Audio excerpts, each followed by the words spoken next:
sometimes people ask me when they're getting ready to sell a business whether they ought to retain an investment banker, which I think is a very interesting question. And I will tell you, although there's no one size fits all, and in fact, every circumstance, you really need to think through, what you're dealing with and whether it makes sense.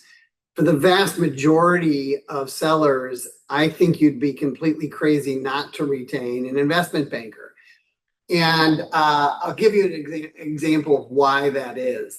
Investment bankers have a much deeper and better understanding of the marketplace of potential buyers and can create a bidding environment for companies that it's very difficult for an individual seller to generate on their own without that kind of support.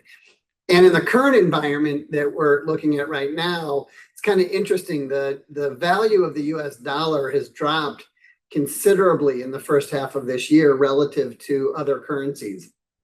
And particularly in Europe, we're seeing European buyers now looking at US opportunities with some excitement because the prices appear really cheap just because of that currency fluctuation.